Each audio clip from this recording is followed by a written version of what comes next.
नमस्कार प्यारे विद्यार्थियों, क्या हाल है। आशा करता हूं कि खुश होंगे, मस्त होंगे और बढ़िया ही होंगे। दोस्तों देखिए दोस्तों, एक सूचना आपके लिए कि अपना जो हिस्ट्री पॉइंट झुंझुनू जो ये चैनल चल रहा है, ये फ्रीज हो चुका है या फिर किसी ने स्ट्राइक दे दिया होगा। दोस्तों तो हमने क्या किया है दोस्तों, दूसरा रास्ता ये निकाला है कि जो हिस्ट्री पॉइंट झुंझुनू था वो तो है ही है, उनके आगे आपको सिर्फ ये लगाना है जीएस सर इतना, क्या GS sir history point Jhunjhunu. अब से जो कंटेंट अपना डाला जाएगा दोस्तों, GS sir history point Jhunjhunu के ऊपर आपको कंटेंट मिलता रहेगा। ठीक है, इनके ऊपर GS sir history point Jhunjhunu के ऊपर दोस्तों। तो ये अगर आपने सदस्यता ग्रहण नहीं की है दोस्तों इस चैनल की GS sir history point Jhunjhunu की, तो आप ग्रहण कर सकते हो दोस्तों। अपने दोस्तों के साथ में भी शेयर कर दो। आगे से अपना कंटेंट जो भी डाला जाएगा वो इसी चैनल पर आपको मिलता रहेगा टाइम टू टाइम। वो लोग कहते हैं कि जो अपनी गलती टाइम पर अगर सुधार सकता है वो भी एक इंसान ही है। अरे सुबह का भटका हुआ अगर शाम को वापस घर आ जाए तो भी वो इंसान है। कहने का मतलब ये है कि अपनी गलतियों का एहसास होना एक अच्छी बात है। अपनी गलतियों का एहसास होना अच्छी बात है। ये एहसास सही समय पर होना बेहद जरूरी है दोस्तों। लेकिन ये एहसास जो है वो सही समय पर होना बेहद जरूरी है, वरना इंसान के पास में अफसोस करने का मौका तो होता है कि यार हम ऐसा कर सकते थे, तो वरना इंसान के पास अफसोस करने का मौका तो होगा, पर अपनी गलती को सुधारने का मौका दोस्तों कदापि नहीं हो सकता। अपनी गलती को सुधारने का मौका है वो कदापि नहीं हो सकता। तो दोस्तों आज बात करते हैं हम राजस्थान की। जो अपनी हिस्ट्री चल रही थी, एंशिएंट हिस्ट्री, प्राचीन जो राजस्थान अपना चल रहा था, उसमें हम देख रहे थे मेवाड़ का इतिहास। मेवाड़ के इतिहास में सबसे पहले हम देखेंगे आज अपना जो नया चैनल और नया टॉपिक क्या है, GS sir history point Jhunjhunu. नया चैनल, नया टॉपिक। नया टॉपिक में ये रहेगा दोस्तों राजस्थान के जनजातीय आंदोलन। तो टॉपिक लगाओ अपना नया जनजातीय आंदोलन। तो लिखो राजस्थान के जनजातीय आंदोलन, ये टॉपिक रहेगा अपना। राजस्थान के जनजातीय आंदोलन, जनजातीय आंदोलन, इनके बारे में आज हम थोड़ी सी चर्चा करेंगे, मात्र 10 मिनट की। उसके बाद में इसी चैनल के ऊपर GS sir history point Jhunjhunu के ऊपर आपको टाइम टू टाइम क्लासें उपलब्ध होती रहेगी मेरे प्यारे विद्यार्थियों। राजस्थान के जनजातीय आंदोलन के अंतर्गत अगर मैं बात करूं, सबसे पहले आप लगाओ दोस्तों भील आंदोलन। कौन सा आंदोलन है? भील आंदोलन। लगा लिया होगा तो लिखो भील आंदोलन। अब दोस्तों ये भील आंदोलन के बारे में भिन्न भिन्न विद्वानों ने इनको भिन्न भिन्न नाम दिया है। भिन्न भिन्न विद्वानों ने अलग अलग नाम दिया है। जैसा कि राजस्थान के अंतर्गत भील आंदोलन है, ये भोमट क्षेत्र से संबंधित है। भोमट क्षेत्र के अंतर्गत आपको पता होगा कि उदयपुर, डूंगरपुर, बांसवाड़ा और आपका सिरोही जो क्षेत्र है दक्षिणी राजस्थान से संबंधित, जो सिरोही जो क्षेत्र है दोस्तों, उस क्षेत्र से संबंधित ये भोमट आंदोलन हुआ था। अर्थात ये भोमट क्षेत्र से यह भील आंदोलन है वो इनकी उत्पत्ति हुई थी। बाणभट्ट की कादंबरी पुस्तक और सोमदेव का कथाश्रित सागर ये कहते हैं कि भीलों की उत्पत्ति है वो भील शब्द से बनी है। किन से? भीलों की उत्पत्ति भील शब्द से हुई, अर्थात भीलों को उसने बिल नाम दिया था। आगे जो अपना एक इतिहासकार आता है राजस्थान के पिता, जिसको कहा जाता है यूरोपियन जो इतिहासकार था कर्नल जेम्स टोड। राजस्थान के पिता, इतिहास के पिता कर्नल जेम्स टोड ने अपनी पुस्तक annals and antiquities of Rajasthan के अंतर्गत उन्होंने कहा कि राजस्थान के अंतर्गत भील शब्द जो है, ये जो भील आंदोलन है, अर्थात भील जो लोग हैं ये वन पुत्र हैं, जंगली पुत्र हैं, जंगली ये शिशु हैं, ये नाम दिया था कर्नल जेम्स टोड ने। आगे एक शब्द और आता है जो यूरोपियन जो इतिहासकार हुए हैं, जितने भी यूरोपियन इतिहासकार, जैसे कि आपका जंगली है, डेकार्ते है, कार्टे है, आप जो अपने दार्शनिक है प्लेटो, अरस्तु, डेकार्ते, उनका नाम भी आप कर सकते हो कि उन्होंने भी कुछ ऐसा बताया है कि भीलों की जो उत्पत्ति है वो किससे? तीरंदाजी शब्द से बताया है। इन्होंने कहा कि जो भीलों की उत्पत्ति, उनके लिए फिलाइट शब्द को काम में लिया उन्होंने। कौन से शब्द को? फिलाइट शब्द को, यानी कि तीरंदाजी लोग थे ये भील, इस प्रकार से उन्होंने कहा। उसके बाद में इनके कारणों के बारे में हम चर्चा करेंगे। कारणों में ये आता है कि कारणों की किन किन कारणों से ये भील आंदोलन हुआ था, तो उन भील आंदोलन के जो कारण हैं उनके बारे में चर्चा करेंगे। फिर कल तक देखते रहेंगे कि गोविंद गिरी के बारे में हम स्टार्ट कर देंगे दोस्तों। तो लिखते जाओ, आप अपने नोट से कॉपी और निकालो, अपनी कॉपी निकालो, पेन निकालो और लिखो। सबसे पहले भील आंदोलन के अंतर्गत कादम्बरी बाण भट्ट की पुस्तक, कौन से भट्ट की? तो बाण भट्ट की, बहुत इंपॉर्टेंट टॉपिक है दोस्तों और अक्सर एग्जाम में आपकी हर एग्जाम में पूछा जाता है। तो बाण भट्ट की कादम्बरी, कादम्बरी ये पुस्तक किसकी है? बाण भट्ट की। कौन सी? बाण भट्ट की कादम्बरी। और एक नाम आता है सोमदेव, सोमदेव का कथा सरित सागर, कथा सरित सागर, सोमदेव का कथा सरित सागर, सोमदेव का कथा सरित सागर। इन्होंने अपनी पुस्तकों में, ये दोनों लोग कौन? बाण भट्ट अपनी पुस्तक कादम्बरी, सोमदेव ने अपनी पुस्तक कथा सरित सागर में ये कहा है कि भील जो है वो भील शब्द है वो बिल शब्द से बना है। किन से बना है? बिल शब्द से बना है। भील जो है वो बिल शब्द से बना है। किन से? बिल शब्द से। तो भीलों को इन्होंने, बाण भट्ट और सोमदेव ने बिल शब्द काम में लिया है इन्होंने। आगे देखो, आगे ये रहेगा दोस्तों, कर्नल राजस्थान इतिहास के पिता कर्नल जेम्स टोड। तो लिखो, दूसरी लाइन हेडिंग लगाओ और लिखो कर्नल जेम्स टोड ने अपनी पुस्तक, कर्नल जेम्स टोड ने अपनी पुस्तक लिखो, उनकी पुस्तक का क्या नाम था? तो annals and antiquities of Rajasthan, annals and antiquities of Rajasthan के अंतर्गत उन्होंने ये कहा है कि भील जो हैं वो वन पुत्र थे। क्या थे? वन पुत्र, जंगली शिशु। तो वन पुत्र या जंगली शिशु मैं कहूं, यानी कि टोड ने कहा कि वन पुत्र या जंगली शिशु थे। कौन? आपके भील। ये किसने कहा? तो प्रश्न आता है कि वन पुत्र व जंगली शिशु की उपाधि अर्थात जंगली शिशु या वन पुत्र किसने कहा? तो कर्नल जेम्स टोड ने कहा था। सोमदेव बाण भट्ट का अलग अलग नाम देकर पूछे कि बाण भट्ट ने अपनी पुस्तक में बिल कहा, जबकि सोमदेव ने कथा सरित सागर में बिल शब्द काम किसके लिए लिया है? आपके भीलों के लिए लिया है। आगे लिखो, यूरोपियन इतिहासकार कौन? यूरोपियन इतिहासकार जितने भी हुए, यूरोपियन इतिहासकारों के अंतर्गत यूरोपियन इतिहासकार जो भी हुए हैं दोस्तों, यूरोपियन इतिहासकारों ने या लेखकों का नाम मैं अगर लेऊं, यानी कि यूरोपियन जो लेखक जितने भी हुए, यूरोपियन लेखक जो हैं उन्होंने कहा है, यूरोपियन लेखकों ने भीलों के लिए फिलाइट शब्द काम में लिया है। कौन सा शब्द है? फिलाइट शब्द काम में लिया है। फिलाइट, फिलाइट को तीरंदाजी भी कहा जाता है। तीरंदाजी, फिलाइट या तीरंदाजी शब्द काम में लिया है, यानी कि ये है वो खतरनाक। यूरोपियन लेखकों ने कहा कि ये फिलाइट या तीरंदाजी लोग थे। कौन? आपके भील जो लोग हैं वो तीरंदाजी थे। फिलाइट से ये यूरोपियन इतिहासकार जैसे प्लेटो, अरस्तु, डेकार्ते जो से मैंने आपको नाम लिया था वो सब आ जाएंगे इसके अंतर्गत। जंगली है, डेकार्ते है, ये यूरोपियन जो भी इतिहासकार हुए उन्होंने ऐसा कहा है दोस्तों। अब बात करते हैं इनके कारणों के बारे में।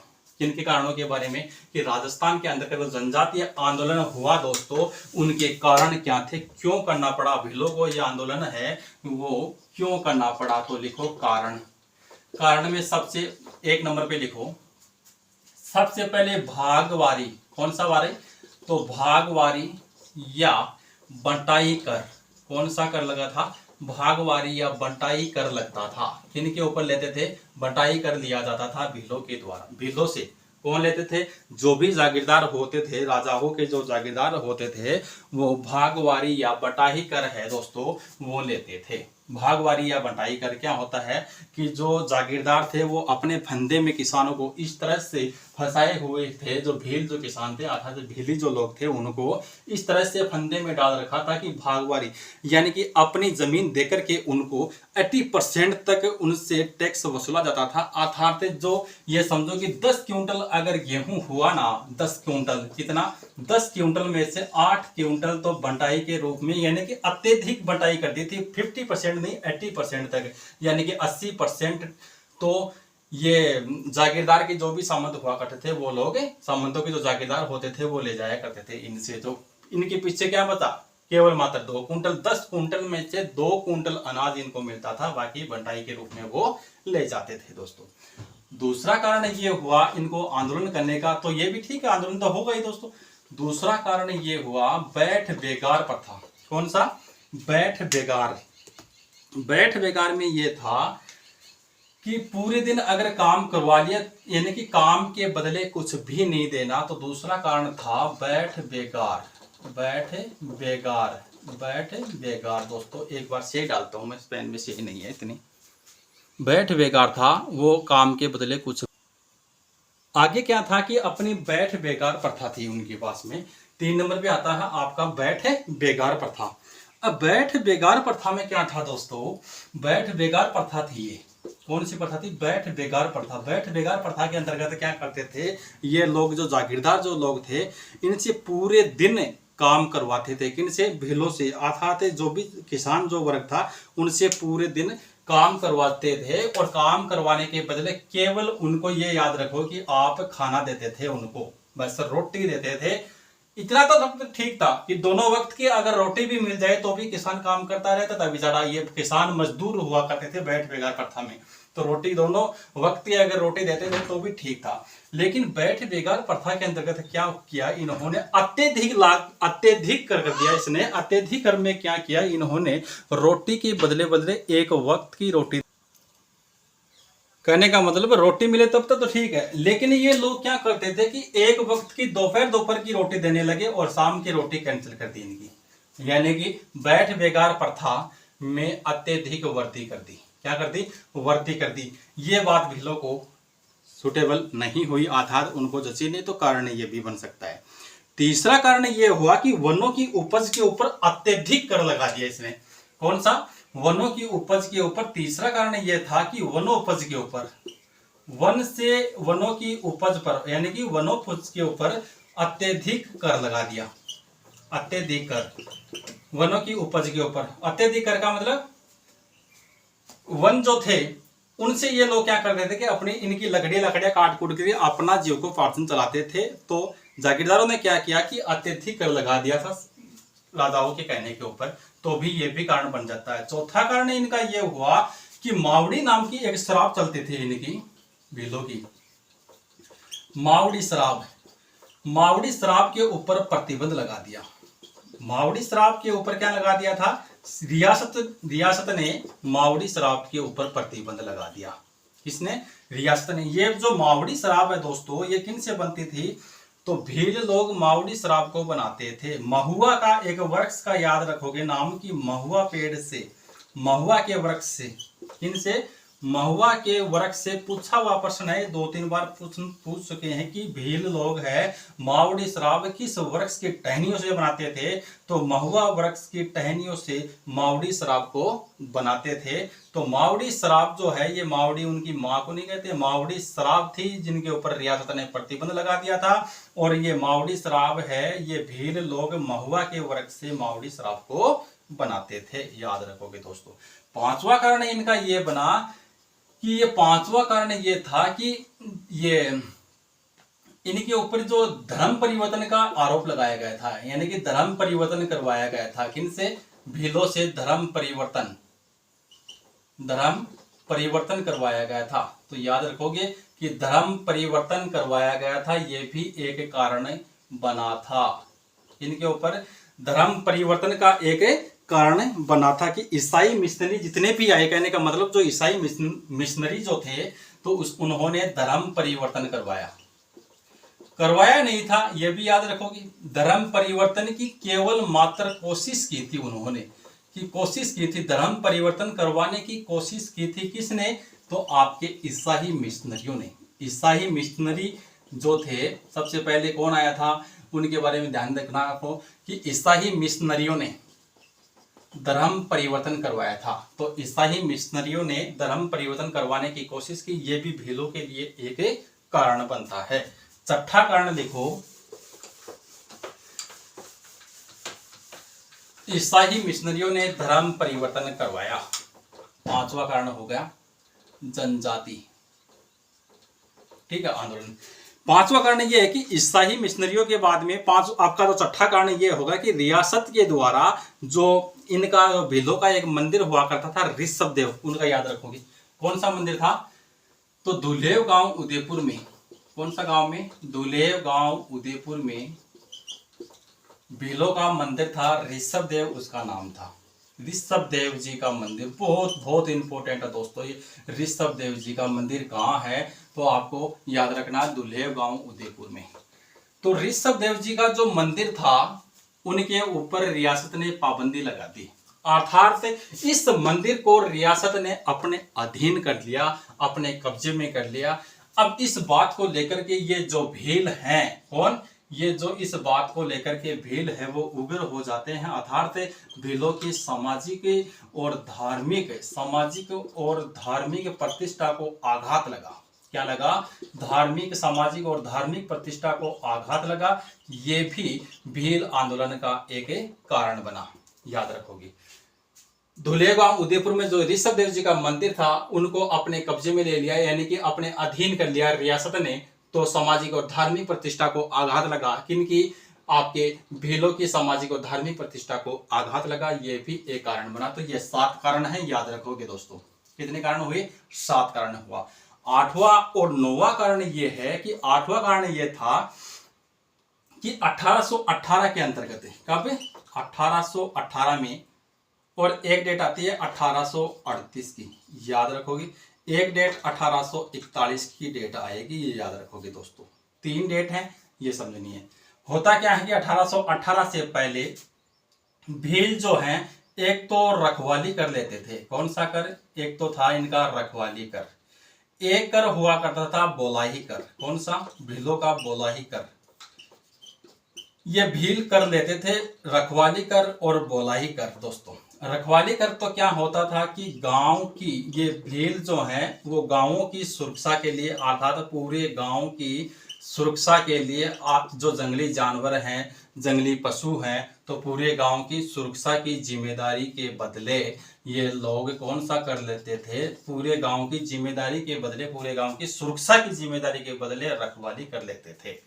भोलाई कर के अंतर्गत वो आएगा कि जो भील जो हैं दोस्तों, ये भील जो थे ये है वो खतरनाक कौम थे। तो खतरनाक होने की वजह से इनके रास्ते से जब गुजरना होता था किसी को भी, तो ये लोग जो हैं वो रास्ते का कर लिया करते थे। तो भीलों के रास्ते से सुरक्षित गुजरने के लिए, भीलों के रास्ते से सुरक्षित गुजरने के लिए, रास्ते से सुरक्षित गुजरने के लिए अर्थात सुरक्षा कर, रास्ते के बदले सुरक्षा कर था कि आप हमारे रास्ते से जा रहे हो, सुरक्षित रूप से हम तुम्हें भेज रहे हैं इस रास्ते से। तो ये होता था बोलाई कर। बोलाई कर था कि रास्ते के बदले लिया जाने वाला कर, यानी कि रास्ते से सुरक्षित रूप से गुजरने के बदले ये भील लोग थे, भील सेना थी, वो कर लेती थी। रखवाली कर पूरे गांव की सुरक्षा की जिम्मेदारी रखते थे, तब रखवाली कर देते थे। दोनों कर याद रखोगे। हुआ क्या मेरे प्यारे विद्यार्थियों? 1818 की डेट आती है, और एक बार कैमरा भी देख लेता हूं। 1818 की ज्यों ही डेट आती है, 1818 के अंतर्गत हुआ क्या? 1818 के अंतर्गत मेवाड़ के महाराणा भीम सिंह, कौन है? तो मेवाड़ के भीम सिंह ने 1818 में मेवाड़ के महाराणा भीम सिंह ने क्या किया? इन दोनों करो ईस्ट इंडिया कंपनी से संधि करता है। मेवाड़ के महाराणा भीम सिंह 1818 में ईस्ट इंडिया कंपनी से संधि कर करके रखवाली कर और बोलाई कर दोनों करों के ऊपर प्रतिबंध लगा दिया था। ईस्ट इंडिया कंपनी से संधि कर लेता है, और संधि के बावजूद कर्नल जेम्स टोड है वो मेवाड़ में पॉलिटिकल एजेंट बनकर के आता है। कौन? Colonel James Tod. तो 1818 के अंतर्गत मेवाड़, ये 1878 के 1818 में मेवाड़ के महाराणा भीम सिंह ने जो संधि की, उस संधि के तहत मेवाड़ का पॉलिटिकल एजेंट बनकर के कौन आया? तो दोस्तों याद रखोगे, कर्नल टोड। कौन आया? तो कर्नल जेम्स टोड, याद रखोगे, बहुत बहुत इंपॉर्टेंट प्रश्न है। कर्नल जेम्स टोड मेवाड़ का पॉलिटिकल एजेंट बनकर के आता है। कौन? Colonel James Tod. Colonel James Tod ने आते ही 1818 में क्या किया कि रखवाली कर को भी बंद कर दिया और बोलाई कर को भी बंद कर दिया। दोस्तों ये जो आंदोलन जो है भील आंदोलन, ये तो उग्र होना ही है, यानी कि ये भी जीविकोपार्जन का साधन था, ये भी इनका बंद कर दिया। हुआ क्या? 1838 में अब आता है मेवाड़ के महाराणा सरदार सिंह। कौन आएंगे? अब 1838 में मेवाड़ के महाराणा सरदार सिंह आते हैं। मेवाड़ के महाराणा सरदार सिंह आते हैं और 1838 में मेवाड़ के महाराणा सरदार सिंह आते ही जो भोमट क्षेत्र था, कौन सा क्षेत्र? भोमट क्षेत्र। भोमट क्षेत्र के अंतर्गत मैंने बताया था उदयपुर, डूंगरपुर, बांसवाड़ा, सिरोही।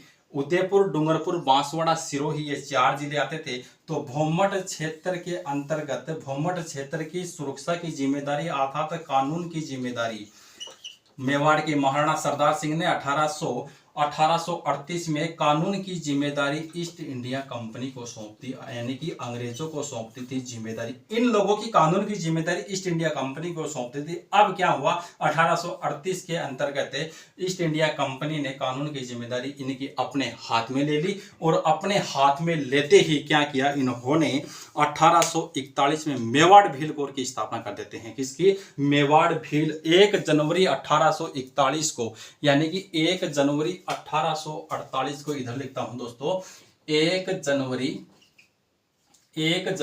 1841 को एमबीसी की स्थापना कर देते हैं। एमबीसी की स्थापना होती है। एमबीसी की स्थापना का मतलब 1 जनवरी 1841 को डेट याद रखोगे। बहुत 2016 में असिस्टेंट प्रोफेसर में ये प्रश्न आपका पूछा हुआ है। इसमें असिस्टेंट प्रोफेसर में दोस्तों एमबीसी की स्थापना कब हुई? 1841 में। 1 जनवरी याद रखोगे, 1 जनवरी 1841 में एमबीसी की स्थापना हुई थी। वेरी वेरी इंपॉर्टेंट प्रश्न है। 2016 में असिस्टेंट प्रोफेसर में पूछा गया था कि एमबीसी की स्थापना 2016 में असिस्टेंट प्रोफेसर में पूछा था। एमबीसी की स्थापना, मेवाड़ भील कोर की स्थापना 1841 में, 1 जनवरी 1841 में मेवाड़ भील कोर की स्थापना हुई थी। याद रखोगे दोस्तों, तो पढ़ते रहो, लिखते रहो। और इसके बाद में हम, आज तो लेक्चर बड़ा हो जाएगा अपना, हम बात करेंगे गोविंदगिरी के बारे में। आगे अपना जो लेक्चर होगा वो गोविंदगिरी के बारे में होगा कि क्या था, क्या नहीं था, कहाँ था, बंजारा परिवार में जन्मा था, वो सब डिटेल हम देखते रहेंगे।